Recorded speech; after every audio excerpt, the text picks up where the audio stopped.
जो टक्केवारी आहे ती साधारणतः 60 ते 62% असते. तरी सर्व मतदारांना मी विनंती करतो प्रशासनाच्या वतीने की आपला जो मतदानाचा टक्का आहे तो 80 ते 85% कसा वाढेल यासाठी सर्व मतदारांनी मतदान करण्यासाठी 13 मे या दिवशी मतदान केंद्रावरती जावे आणि आपला मतदानाचा जो अधिकार आहे म्हणजे 5 वर्षातून आपल्याला एकदाच लोकसभेसाठी मतदान करण्याची संधी मिळते, तो अधिकार सगळ्यांनी बजवावा. आपल्याकडे साधारणतः 2 किलोमीटरच्या आतच मतदान केंद्र सगळीकडे असण्याची आम्ही व्यवस्था केलेली आहे आणि मतदान केंद्रावरती सगळ्या प्रकारच्या ज्या ॲश्युअर मिनिमम फॅसिलिटीज आहेत त्या आम्ही उपलब्ध करून देणारच आहोत. तरी केवळ ऊन आहे किंवा सुट्टी आहे असं हे न करता सगळ्यांनी मतदान करता मतदान केंद्रावरती यावं अशी मी त्यांना विनंती करतो. आदर्श आचारसंहितेच्या ही कालपासूनच आपल्या पूर्ण देशामध्ये लागू झालेली आहे. तर कोणत्याही प्रकारचं राजकीय आणि धार्मिक प्रकारचं यामध्ये असलेलं उल्लंघन हे आदर्श आचारसंहितेचा भंग करते.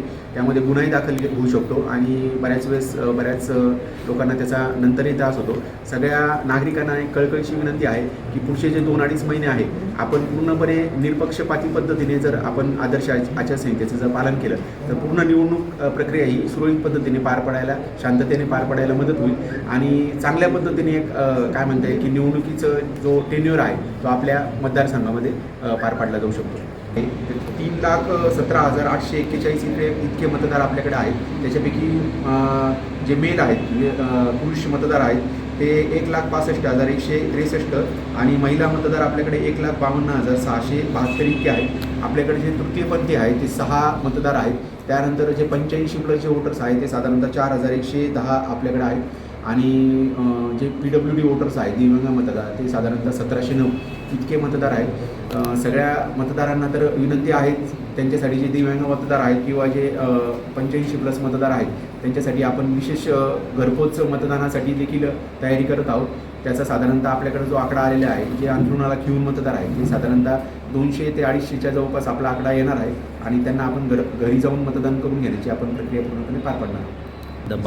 आपल्याकडे साधारणतः पोलीस प्रशासनामार्फत आहे ना जे 107, 108, 110 आणि 56 आणि 55-56 जे प्रस्ताव प्राप्त झालेले आहेत किंवा दारूबंदी कायद्याअंतर्गत प्रस्ताव प्राप्त झालेले आहेत तर त्याच्यावरती ना मोठ्या प्रमाणात आता सध्या कारवाई होत आहे आणि सगळ्यांना म्हणजे जे तडीपारीचे प्रस्ताव आहेत ते मंजूर बऱ्यापैकी करण्यातच येत आहे आणि इतरांनाही नोटिसेस काढून प्रतिबंधात्मक कारवाई 100% पद्धतीने केली जात आहे.